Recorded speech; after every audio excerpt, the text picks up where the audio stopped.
Student, पिछला class पढ़ने से आप लोग को एक कॉन्फिडेंस आ गया होगा कि फील्ड में थियोडोलाइट के टेम्पररी एडजस्टमेंट कैसे करते हैं रीडिंग लेने के लिए। ठीक है, तो आज मैं उसी टॉपिक को आगे कंटिन्यू करते हैं और हम लोग ये सीखने की कोशिश करेंगे कि हॉरिजॉन्टल एंगल का रीडिंग कैसे लेंगे with the help of vernier theodolite. तो आइए आप लोग भी फ्रेश हेडिंग बनाइए। Measurement of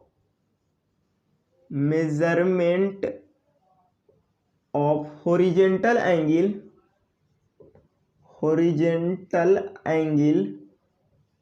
with the help of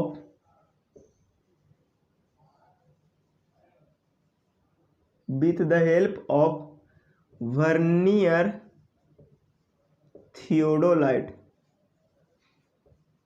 ठीक है ना, वर्नियर थियोडोलाइट की हेल्प से हम लोग हॉरिजॉन्टल एंगल कैसे मेजरमेंट करेंगे। ठीक है ना, तो देखिए बहुत आसान है चीज़ों को समझना। ठीक है ना, हाँ इस चीज़ को आप समझिए। ठीक है, तो इसके लिए आपके पास 3 मेथड है। कितना मेथड है बाबा? 3 मेथड है। ठीक है, पहला एक डायरेक्ट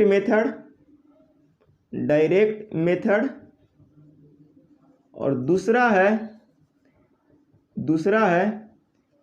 रिपीटेशन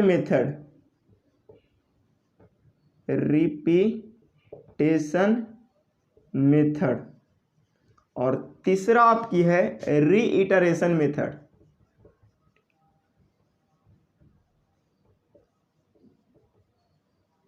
ठीक है ना, आपके जो सिलेबस में पढ़ना है वो सिर्फ और सिर्फ रिपीटेशन मेथड के बारे में पढ़ना है। रीइटरेशन मेथड नहीं पढ़ना है, डायरेक्ट मेथड नहीं पढ़ना है। लेकिन रिपीटेशन मेथड जब आप पढ़ लोगे तो आपकी डायरेक्ट मेथड समझ आ जाएगा। ठीक है, तो आप लोग क्या करोगे कि इतना बात लिखने के बाद आप लोग फ्रेश हेडिंग बनाओगे। क्या बनाओगे? Measurement of horizontal angle. देखिए आप लोग को फ्रेश हेडिंग बना लीजिए। देखिए यहाँ पे measurement of horizontal angle by repetition method. ठीक है ना, रिपीटेशन मेथड से हम लोग हॉरिजॉन्टल एंगल कैसे मेजरमेंट करेंगे, ये आप लोग हेडिंग बनाइए।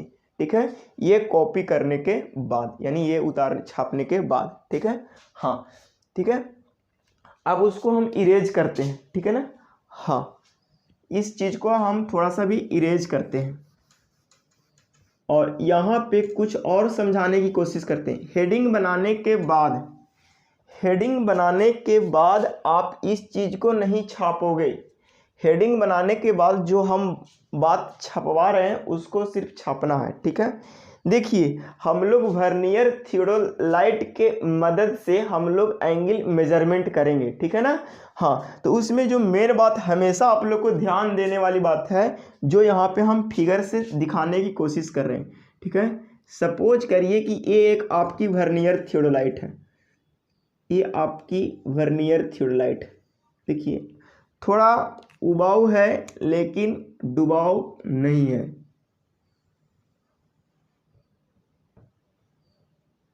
आप लोग फिगर बनाने की पूरा कोशिश करोगे। सर आप तो मिटार के बना रहे हो, आप लोग भी बनाओ मिटार के। ठीक है, हाँ ये आपकी हो गई अपर प्लेट, जिसको हम लोग प्यार से बोल रहे थे वर्नियर प्लेट और इसमें वर्नियर अटैच था।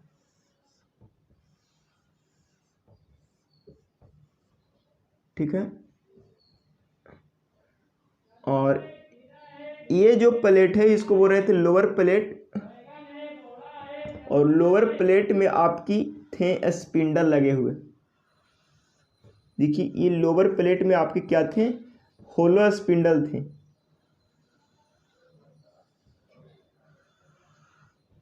ठीक है ना, इस चीज को आप समझने की पूरा कोशिश करो। ठीक है ना, और अपर प्लेट वाली जो स्पिंडल है, ये वाला जो स्पिंडल है इसमें फ्रीली रूप से घूमने की कोशिश कर रहा था। ठीक है ना, लेकिन हमेशा घूमते रहेगा तो दिक्कत है ना, तब इसके लिए इसको कंट्रोल करने के लिए एक स्क्रू लगाया हुआ था। इसे कंट्रोल करने के लिए एक स्क्रू लगाया हुआ था और इसे भी कंट्रोल करने के लिए एक स्क्रू लगाया हुआ था।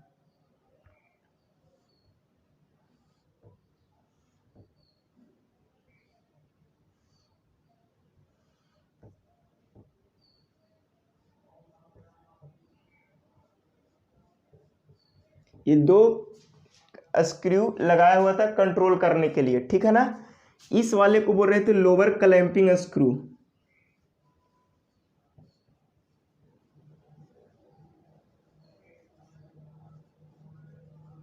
और इस वाले को बोल रहे थे अपर clamping screw.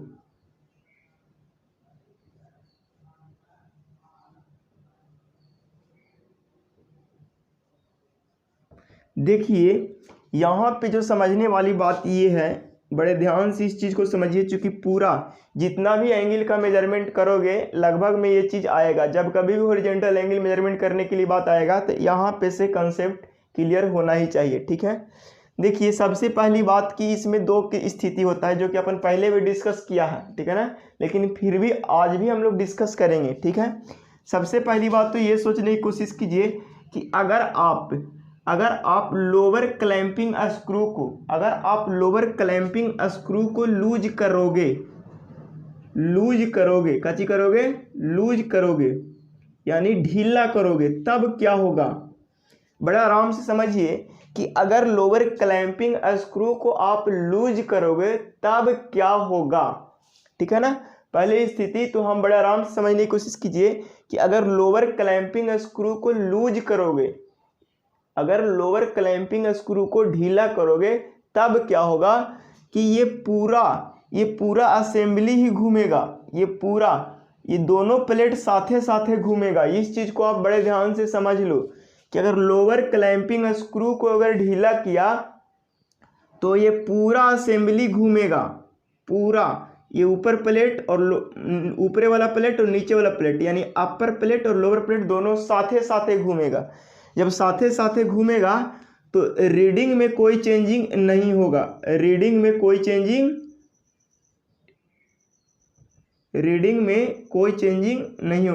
No change in लिख दीजिए, नो चेंज इन रीडिंग। देखिए कैसे घूमेगा, इसको थोड़ा सा फील कीजिए। देखिए कि जैसे में मान लीजिए कि ये लोअर प्लेट है और एक ये ऊपर वाला प्लेट है, ठीक है ना। ये लोअर प्लेट है और एक ऊपर वाला प्लेट है। हमने क्या किया, लोअर क्लैंपिंग स्क्रू को लूज किया, तब जो थियोडोलाइट जो घूमेगा वो देखिए इस तरह से घूमेगा, अपर प्लेट और लोअर प्लेट दोनों साथे साथे घूमेगा। देखिए घूम रहा है ना दोनों साथे साथे। हाँ, इसका मतलब जब दोनों साथ साथ घूमेगा तो इसमें जो ग्रेजुएशन कटा हुआ वो भी साथे साथे घूमेगा। इसका मतलब रीडिंग में नो चेंज होगा, यानी कोई चेंजिंग नहीं होगा, ठीक है। इस बात को आप समझने की कोशिश करो, ठीक है। दूसरी बात यह है कि अपर क्लैंपिंग स्क्रू को, अगर अपर क्लैंपिंग स्क्रू को लूज किए, क्या किए लूज किए, अपर क्लैंपिंग स्क्रू को अगर लूज करोगे, अपर क्लैंपिंग स्क्रू को अगर लूज करोगे तब क्या होगा, अपर क्लैंपिंग स्क्रू को अगर लूज करोगे तब क्या होगा, इस चीज़ को समझने की कोशिश करो। नीचे वाला प्लेट तो आप टाइट कर दिया, तभी तो ऊपर वाला क्लैंपिंग स्क्रू को लूज किया है, ठीक है। अगर आप सिर्फ ऊपर वाला क्लैंपिंग स्क्रू को आप लूज किए हो तब क्या होगा कि सिर्फ ऊपर वाला प्लेट घूमेगा, इस तरह से। देखिए नीचे वाला प्लेट नहीं घूम रहा है, सिर्फ ऊपर वाला प्लेट घूमेगा, यानी वर्नियर प्लेट घूमेगा। कौन सा प्लेट घूमेगा वर्नियर प्लेट घूमेगा। और जब वर्नियर प्लेट घूमेगा तो आपकी रीडिंग OBS है कि चेंज होगा। इसका मतलब इस स्थिति में आपकी रीडिंग क्या होगा यहाँ पे रीडिंग क्या होगा, चेंज होगा। और रीडिंग चेंज होगा, इसका मतलब आप मेजरमेंट, जब कभी भी आपको मेजरमेंट लेना है तो अपर क्लैंपिंग स्क्रू को ही लूज करोगे। एक और खतरनाक बात दूगो और आता है कि सर दोनों स्क्रू को लूज करेंगे तब क्या होगा। एक बात ये आता है कि सर दोनों स्क्रू को अगर हम एक साथ लूज कर दिए यानी ढीला कर दिए तब क्या होगा, तब उस स्थिति में थियोडोलाइट में रैंडम मोशन होगा। क्या होगा? रैंडम मोशन होगा, जिसकी यहाँ पे कोई यूज नहीं आती है, ना कोई ज़रूरत पड़ती है। तीसरी बात ये कि सर अगर हम दोनों को पूरी तरह से टाइट कर दे यानी दोनों स्क्रू को एक साथ टाइट कर दे तब क्या होगा, तब उस स्थिति में ये होगा कि थियोडोलाइट मूव करेगा ही नहीं, थियोडोलाइट जरा सा भी मूव नहीं करेगा। ठीक है, हाँ। लेकिन हम लोग को जो बात समझना है वो ये बात को समझना है। ठीक है, हाँ। सर लोअर क्लैंपिंग को लूज किए तो अपर वाला को कैसा रखना है? अपर वाला को टाइट रखना है, तब ये स्थिति होगा। सर एक राम में बताइए तो लोअर क्लैंपिंग स्क्रू को लूज किए तो अपर वाला को क्या रखना है? तो अपर वाला को भी टाइट रखना। अपर वाला को लूज किए तो इस स्थिति में लोअर वाला को टाइट रखना है। ठीक है, अगर दोनों स्क्रू को टाइट कर दिए तो थियोडोलाइट में मूवमेंट नहीं होगा, जरा सा भी रोटेट नहीं करेगा, स्विंग नहीं करेगा। दोनों को लूज कर दिए तो रैंडम मोशन होगा, जिसकी थियोडोलाइट में कोई यूज नहीं होता है। इतना बात उम्मीद है समझ लिए होंगे। ठीक है, जब इतना बात समझ लिए होंगे तो अब आप लोग क्या करेंगे, फ्रेश हेडिंग तो बना ही लिए हैं, तो हम लोग इसके लिए यहाँ पे क्या करते हैं कि हॉरिजॉन्टल एंगल को मेजरमेंट करने के लिए हम लोग एक मेथड सेलेक्ट करते हैं और उस मेथड का नाम है रिपीटेशन मेथड। कौन सा मेथड बा? Repetition method. ठीक है, तो उम्मीद है हेडिंग बनाए होंगे रिपीटेशन मेथड। कौन सा मेथड बा? Repetition method. कह रहा है कि repetition method is used for small angle. ये जो हम लोग मेथड यूज करते हैं वो किस एंगल के लिए यूज करते हैं? वो स्मॉल एंगल के लिए, छोटू एंगल के लिए यूज करते हैं। Where large accuracy is required, जहाँ पे हम लोग को ज़्यादा एक्यूरेसी की ज़रूरत होती है वहाँ पे हम लोग रिपीटेशन मेथड का यूज करते हैं। ठीक है, हाँ। तो इस बात को समझिए, और रिपीटेशन मेथड को मतलब जहाँ पे ज़्यादा एक्यूरेसी की ज़रूरत होती है और छोटा एंगल मेजरमेंट करना हो तो वहाँ पे हम लोग यूज करते हैं। ये मतलब ये प्रोसेस कैसे डन होता है स्टेप बाय स्टेप, उसके लिए सबसे पहले आप एक वीडियो देख लीजिए और इस वीडियो को देखने से आपको समझ आएगा कि रिपीटेशन मेथड में हम लोग करते क्या है और कैसे स्टेप से हम लोग हॉरिजॉन्टल एंगल को मेजरमेंट करते हैं। ठीक है, तो आइए वीडियो देखना स्टार्ट कीजिए। ठीक है, हेलो स्टूडेंट, आज की क्लास में हम लोग हॉरिजॉन्टल एंगल का मेजरमेंट रिपीटेशन मेथड से कैसे करते हैं with the help of theodolite. ठीक है, तो आइए स्टार्ट करते हैं। सबसे पहले हम लोग थियोडोलाइट को फील्ड में ले जाने के बाद हम लोग सेटिंग करते हैं। सेटिंग करने का मतलब होता है कि एडजस्टमेंट। ठीक है, और फील्ड में जो एडजस्टमेंट करते हैं उस एडजस्टमेंट को बोलते हैं टेम्पररी एडजस्टमेंट। ठीक है, और टेम्पररी एडजस्टमेंट में सबसे पहला काम करते हैं कि जिस स्टेशन पर इंस्ट्रूमेंट को रखना होता है उस स्टेशन पर रखते हैं। उसके बाद सेंटरिंग करते हैं, लेवलिंग करते हैं और एलिमिनेशन ऑफ पैरालेक्स करते हैं। ठीक है, उसके बाद हम लोग वर्नियर रीडिंग को 0 से कोइंसाइड करते हैं। ठीक है, हाँ। तो 0 से कोइंसाइड करने के लिए आपके पास क्लैंपिंग स्क्रू होता है, तो दोनों क्लैंपिंग स्क्रू को हम लोग लूज कर देते हैं और लूज करके हम लोग 0 पर कोइंसाइड कर देते हैं। देखिए आप लूज करके देख पा रहे होंगे और 0 पर कोइंसाइड कर रहा है। ठीक है, हाँ। देखिए जब पूरी तरह से 0 पर कोइंसाइड हो जाएगा तो हम दोनों क्लैंपिंग स्क्रू को टाइट कर देंगे। ठीक है, हाँ। आप इस वीडियो में देख पा रहे होंगे कि देखिए आपके इस कॉर्नर में 0 रीडिंग कोइंसाइड करता हुआ दिख रहा होगा। ठीक है, देख रहे होंगे। ठीक है, हाँ। उसके बाद हम लोग क्या करते हैं, दोनों क्लैंपिंग स्क्रू को क्लैंप कर देते हैं। ऐसा इसलिए ताकि किसी भी ऑब्स्टेकल से आपकी रीडिंग में कोई चेंजिंग ना हो।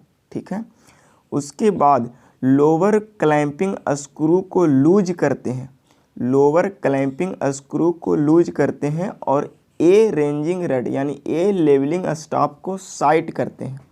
ठीक है, देखिए लोअर क्लैंपिंग स्क्रू को लूज हमने इसलिए किया क्योंकि हमारा रीडिंग में कोई चेंजिंग नहीं होगा, पूरा असेंबली ही मूव करेगा। ठीक है, तो ए को पूरी तरह से साइट करते हैं। ठीक है ना, साइट करने का मतलब हुआ कि उसको क्लियर देखते हैं। ठीक है ना, हाँ देखिए आप बढ़िया से देख पा रहे होंगे, ठीक है, क्लियर देख लिए, ठीक है। हाँ उसके बाद हम लोग क्या करते हैं कि लोअर क्लैंपिंग स्क्रू को कर देते हैं टाइट और अपर क्लैंपिंग स्क्रू को कर देते हैं लूज, ठीक है। अपर क्लैंपिंग स्क्रू को लूज करने से हमको ये होता है कि लोअर वाला प्लेट नहीं मूव करता है, सिर्फ अपर वाला प्लेट मूव करता है, ठीक है। हाँ और अपर वाला प्लेट मूव करेगा तो आपके वर्नियर के कुछ रीडिंग बताएगा, ठीक है। देखिए हमने थियोडोलाइट के अपर वाला पोर्शन को मूव कराते हैं, ठीक है। देखिए मूव कराने के बाद हम लोग बी स्टेशन पर पहुंच गए, यानी बी स्टेशन पर एक लेवलिंग स्टाफ है, ठीक है। उसको भी हम लोग इसी प्रोसीजर से क्या करेंगे देखेंगे और पूरी तरह से उसको मतलब साइट करेंगे यानी बाइसेक्ट करेंगे, ठीक है। पूरी तरह से बी वाला लेवलिंग स्टाफ दिखना चालू होगा तब हम लोग क्या करेंगे क्लैंपिंग स्क्रू को कर देंगे क्लैंप, ठीक है, और फिर से रीडिंग को ऑब्जर्व करना चालू करेंगे। देखिए आप यहाँ पे देख पा रहे हो कि बी स्टेशन पर पहुँचने के बाद जो आपकी रीडिंग आई वो 50 से 60 के बीच में आया, यानी क्लियर अगर देखने की कोशिश करें तो 55 के रेंज में आ रहा है, यानी 55 डिग्री आपका आ रहा है। देखिए 50 से 60 के बीच रीडिंग बता रहा है, जीरो वाली ऊपर वाले वर्नियर 50 से 60 के बीच कोइंसाइड कर रहा है, यानी 55 वाली लाइन पर कोइंसाइड कर रहा है, ठीक है। इसका मतलब आपकी जो यहाँ से ए से बी तक का जो मेजरमेंट लिया गया वो 55 डिग्री लिया गया, ठीक है। आप चाहो तो इसको फील्ड बुक में आप नोट डाउन कर सकते हो, ठीक है। हाँ उसके बाद हम लोग क्या करते हैं कि अपर क्लैंपिंग को कर देते हैं क्लैंप, यानी ऊपर वाले क्लैंपिंग स्क्रू को कर देते हैं क्लैंप। इससे फ़ायदा ये होगा कि आपकी रीडिंग में चेंजिंग नहीं होगा, यानी 55 डिग्री के 55 डिग्री ही रहेगा। और लोअर वाले को कर देंगे लूज। लोअर वाले को लूज करने से आपको ये फ़ायदा होगा कि पूरा मशीन यानी पूरा इंस्ट्रूमेंट ही मूव करेगा बिना रीडिंग चेंज हुए, ठीक है। तो लोअर वाले को कर रहे हैं लूज और लूज करने के बाद हम लोग फिर से ए वाली स्टेशन को साइट करने की कोशिश करेंगे। देखिए लोअर वाला को लूज कर दिए और अपर वाला को टाइट ही रहने दिए, ठीक है। और हम लोग पहुंच रहे हैं धीरे धीरे स्टेशन ए पर, ठीक है। देखिए ए स्टेशन की ओर हम लोग थियोडोलाइट को मूव कर दिए। अब हम लोग ए वाली स्टेशन को साइट करेंगे, ठीक है। हाँ देख पा रहे होंगे कि ए वाला स्टेशन को साइट पूरी तरह से कर रहे हैं। आप चाहो तो मतलब टेंजेंशियल स्क्रू का भी सहारा ले सकते हो परफेक्ट बाइसेक्ट करने के लिए, यानी पूरी तरह से लेवलिंग स्टाफ को देखने के लिए, ठीक है। हाँ जब साइट करने के बाद फिर से हम लोग क्या करते हैं अपर क्लैंपिंग को लूज करते हैं और लोअर को टाइट करते हैं और हम लोग फिर से वर्नियर वाले यानी अपर प्लेट को मूव करा करके हम लोग स्टेशन बी वाली स्टाफ को साइट करते हैं, ठीक है। देखिए आप पूरी तरह से साइट कर रहे हो, ठीक है। साइट करने के बाद जो हमारा एंगल पहले तो ऑलरेडी 55 था, अब फिर से उतना और एंगल बढ़ जाएगा तो होना चाहिए 110, ठीक है। अब देखिए कितना होता है इस पर रीडिंग, ठीक है। आप बढ़िया से अगर देख पा रहे होगे वर्नियर रीडिंग में तो आपको 110 ही दिख रहा, लेकिन 110 डिग्री 1 मिनट दिख रहा है यहाँ पे, ठीक है। यानी 1 मिनट का डिफरेंस आ गया, ठीक है ना। आना चाहिए एग्जैक्टली 110 लेकिन 1 मिनट का डिफरेंस आ गया। तो यही प्रोसेस यही एरर को एलिमिनेट करने के लिए कम से कम 2 से 3 बार मिनिमम 3 बार ये रिपीट करना ही पड़ता है। इसीलिए इस प्रोसेस को बोलते हैं रिपीटेशन मेथड, ठीक है। अब हम लोग क्या करते हैं बी पर नोट डाउन कर लिए और फिर से हम लोग किस स्टेशन पर आते हैं वो ए स्टेशन पर आते हैं और फिर से वही प्रोसेस करते हैं, फिर से बी स्टेशन पर आते हैं, फिर से वही प्रोसेस करते हैं और एटलीस्ट 3 बार यह स्टेप पूरा करने के बाद हम लोग जितना भी एंगल मेजरमेंट हुआ सारे एंगल का हम लोग सम निकालते हैं। क्या निकालते हैं? सम निकालते हैं और सम निकालने के बाद जितना नंबर ऑफ रिपीटेशन हुआ वो सारे रिपीटेशन को हम लोग क्या करते हैं वो डिवाइड देते हैं, ठीक है। और हमारा exact horizontal angle repetition method से आ जाती है।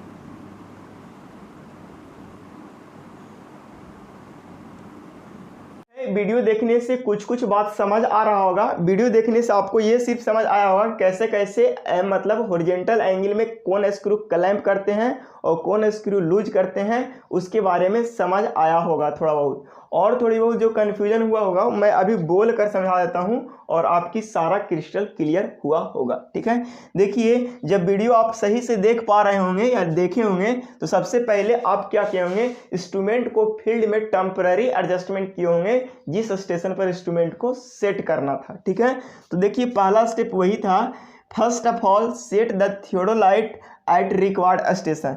जिस स्टेशन पर आपको थियोडोलाइट सेट करने की जरूरत है उस स्टेशन पर आप क्या करोगे, इंस्ट्रूमेंट को सेट करोगे। ठीक है, एट पॉइंट ओ, आपने किस पॉइंट पर सेट किया, ओ पॉइंट पर सेट किया होगा। ठीक है ना, हम सोच रहे हैं डायग्राम बनाना। देखिए ऊपर वाले थोड़ा सा हम इरेज करते हैं ताकि डायग्राम बनाना आसान हो। उम्मीद है इतना को आप कॉपी कर लिए होंगे, नहीं तो आप यहाँ से यहाँ तक कॉपी कर लीजिए। ठीक है, चूंकि इधर इरेज करते हैं।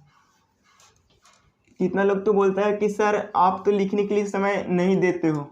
चलो लो लिख लो, क्या करेगा, गुस्सा ही तो करेगा। ठीक है, देखिए एक स्टेशन हमने वो सिलेक्ट किया और वो स्टेशन पर हमने क्या चीज़ को एस्टेब्लिश किया, इंस्ट्रूमेंट को एस्टेब्लिश किया। देखिए ये वाला जो स्टेशन मार्क है इसको बोल रहे हैं ओ।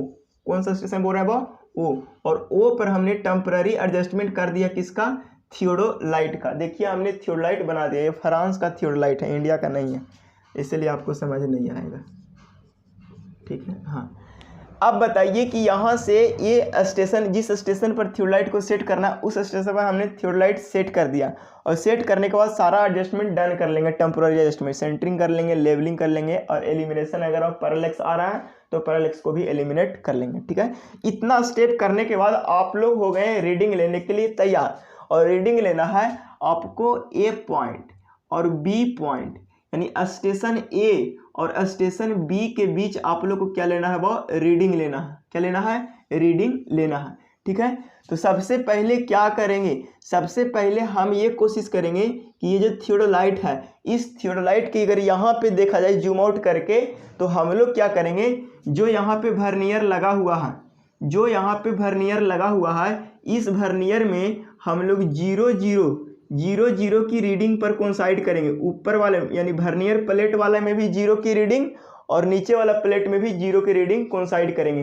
ये कैसे करेंगे, तो इसको करने के लिए हम लोग क्या करते हैं, वर्नियर में ऊपर वाले क्लैंपिंग स्क्रू और नीचे वाला क्लैंपिंग स्क्रू दोनों को लूज करते हैं। क्या करते हैं वो, दोनों को लूज करके हम लोग क्या करते हैं, 0 रीडिंग को कोइंसाइड कराते हैं। क्या करते हैं, कोइंसाइड कराते हैं। ठीक है, तो वही बात लिखा हुआ है। देखिए स्टेप फर्स्ट में अपर प्लेट को भी अनक्लैंप करते हैं यानी लूज करते हैं और लोअर प्लेट को भी अनक्लैंप करते हैं यानी ढीला करते हैं। ठीक है, तब कह रहा है कि set the reading of vernier is 0, और वर्नियर रीडिंग को क्या करते हैं, वो 0 करते हैं। एंड पॉइंट ए, और देखिए वर्नियर 2 गो लगा होता है ना, एक को पीछे लगा होता है। ठीक है ना, तो अगर यहाँ पे 0 डिग्री, अगर ये मान लेते हैं इसको वर्नियर का ए और इस वर्नियर को मानते हैं बी, तो अगर ए वाले वर्नियर पर 0 रीडिंग सेट किए होंगे तो पीछे वाले वर्नियर पर अपने आप 180 डिग्री का रीडिंग सेट हो जाएगा। तो वही लिखल है कि reading of vernier is 0 at point A and 180 degree at point B after the both screw is clamp. और इतना करने के बाद दोनों स्क्रू को कर देंगे टाइट। बड़ा आसान से समझिए, दोनों स्क्रू टाइट करने से आपके थियोडोलाइट में कोई मूवमेंट नहीं होगा। ठीक है, ऑल क्रिस्टल क्लियर होना चाहिए। ठीक है, इतना स्टेप अपन कर लिया कंप्लीट। ठीक है, अभी तक हम थियोडोलाइट में ही काम कर रहे हैं। सबसे पहले रीडिंग को 0 कर लिए। अब क्या करेंगे, इस सारे स्टेप को उम्मीद है कर लिए होंगे कॉपी, नहीं तो पॉज करके कर लीजिए कॉपी। ठीक है, देखिए बहुत आसान इस चीज़ को समझना है, सिर्फ इमेजिनेशन है, आप इमेजिनेशन करते रहो और ये चीज़ समझ आते रहेगा। ठीक है, अभी तक हम लोग फील्ड में जाने के बाद सिर्फ इंस्ट्रूमेंट में ही भिड़े हुए हैं। अब स्टेप 2 की ओर मूव करते हैं। स्टेप 2 की ओर जो मूव करते हैं, आपको यहाँ पे दिख रहा है कि अपर वाले प्लेट को अनक्लैंप करेंगे, सॉरी अपर वाले प्लेट को क्लैंप करेंगे। क्लैंप मतलब होता है कस देंगे। क्या कर देंगे, कस देंगे।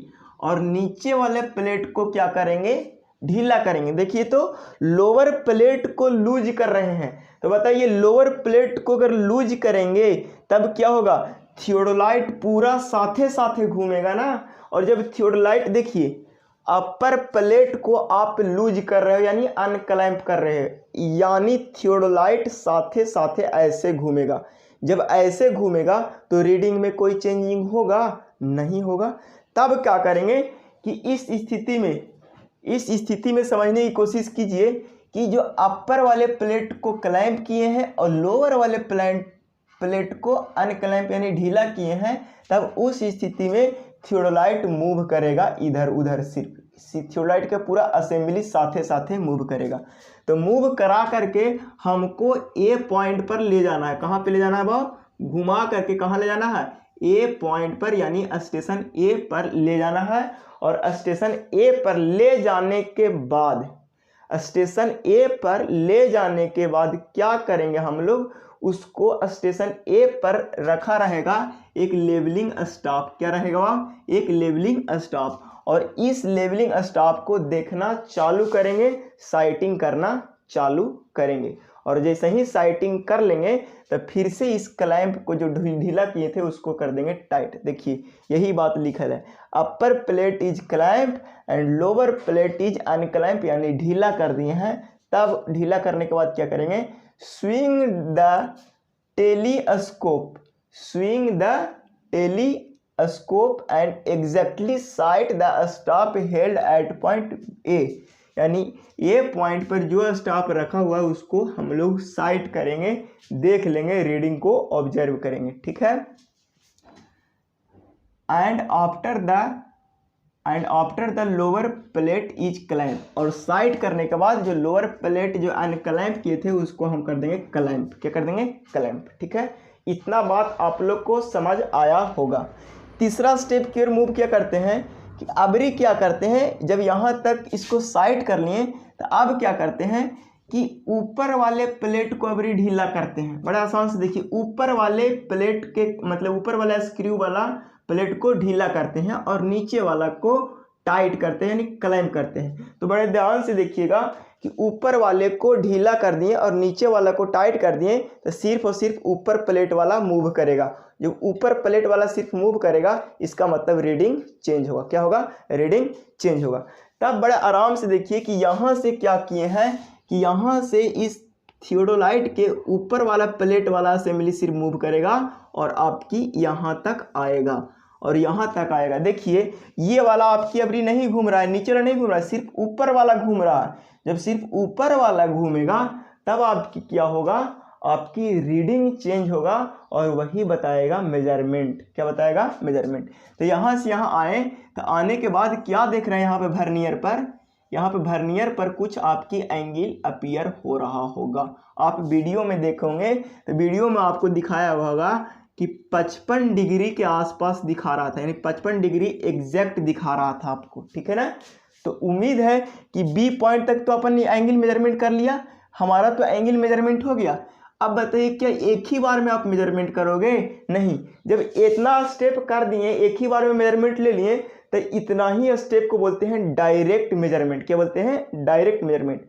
अब इसी प्रोसेस को रिपीट करेंगे बार बार। क्या करेंगे बाब? इसी प्रोसेस को बार बार रिपीट करेंगे, तब बोलेंगे रिपीटेशन मेथड। ठीक है, तो इतना स्टेप तो उम्मीद है क्लियर हुआ होगा। देखिए थर्ड स्टेप में क्या देख पढ़ लेते हैं इसको।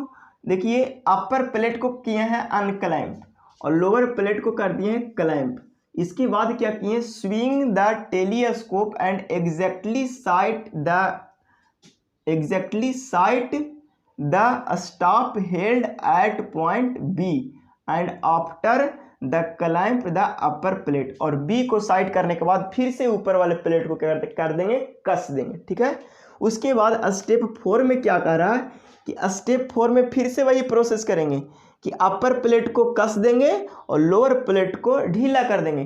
फिर से देखिए लोअर प्लेट को ढीला कर देंगे तो अब लोअर प्लेट को ढीला कर देंगे और अपर प्लेट को कस देंगे तो क्या होगा कि जो एंगल 55 डिग्री का मेजरमेंट लिए वो तो फिक्स हो गया। और फिर से नीचे वाला ढीला करेंगे तो फिर से अगर ए पर लाएंगे या कहीं ले जाएंगे तो रीडिंग तो चेंज नहीं होगा। वो 50 का 50 यानी 55 का 55 एंगल आपकी मेजरमेंट हो रखी है। ठीक है, यानी आप यहाँ पे 55 डिग्री का एंगल मेजरमेंट कर दिए और आप क्या किए हो कि अपर प्लेट को कर दिए हो क्लैंप यानी कस दिए हो, लोअर प्लेट को अनक्लैंप कर दिए, इसका मतलब रीडिंग यहाँ पे चेंज नहीं होगा।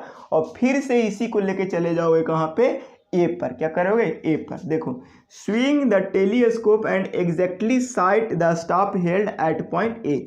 फिर से इसको ए पर लेके चले गए, देखिए ए पर फिर से लेके चले गए, देखिए दोबारा में जा रहे हैं ए पर, फिर से ए पर आ गए। अब ए पर आने के बाद फिर से वही प्रोसेस साइटिंग करेंगे and after the climb the lower plate, ठीक है। और यहाँ के बाद फिर से क्या करेंगे कि 5वां स्टेप में फिर देखिए कि अपर प्लेट को अनक्लैंप करेंगे और लोअर प्लेट को क्लैंप करेंगे यानी कस देंगे, ठीक है। तब उस स्थिति में फिर से ये वाला आएगा यहाँ पे। तो देखिए 55 डिग्री तो ऑलरेडी आपकी मेजरमेंट हो रखी है, अगर फिर से यहाँ पे से यहाँ आएंगे तो बताइए कि 55 पहले से था और 55 हो जाएगा कि नहीं हो जाएगा। तो आप वीडियो में अगर देख पा रहे होंगे तो यहाँ पे होना चाहिए 110, लेकिन 110 डिग्री 1 मिनट आ रहा था। इस चीज को आप समझने की कोशिश करोगे, ठीक है। तो यही बार बार रिपीट करेंगे तो एक्यूरेसी ज्यादा आते रहेगा। देखिए स्टेप 5 में पढ़ने की कोशिश कीजिए, swing the telescope and exactly sight the staff at point B and again repeat the step 4 and 5। और यही प्रोसेस को स्टेप 4 को और स्टेप 5 को बार बार रिपीट करेंगे। स्टेप 4 को और स्टेप 5 को बार बार रिपीट करेंगे तब हमारा हॉरिजेंटल एंगल मिल जाएगा। तो हॉरिजेंटल एंगल तो ये रिपीट करेंगे तो बहुत मन आएगा ना, तो सबका मीन निकाल लेंगे। तो वही कहता है कि horizontal angle is equal to mean of the all repetition.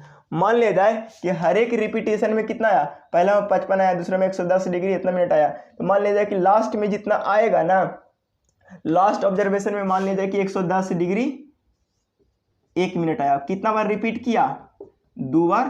तो यही हो गया मीन ऑफ रिपीटेशन, ठीक है ना। तो हॉरिजेंटल एंगल आप ऐसे निकाल सकते हो, हॉरिजेंटल एंगल AOB बराबर मीन ऑफ ऑल रिपीटेशन।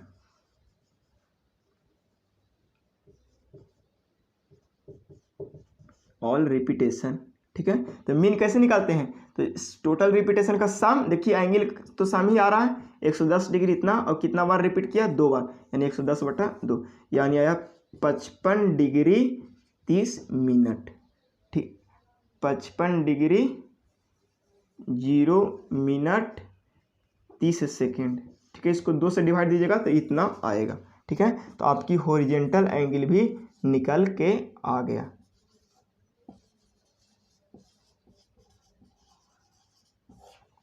इस चीज को आप फील करोगे, ठीक है। उम्मीद है आपको समझ आया होगा।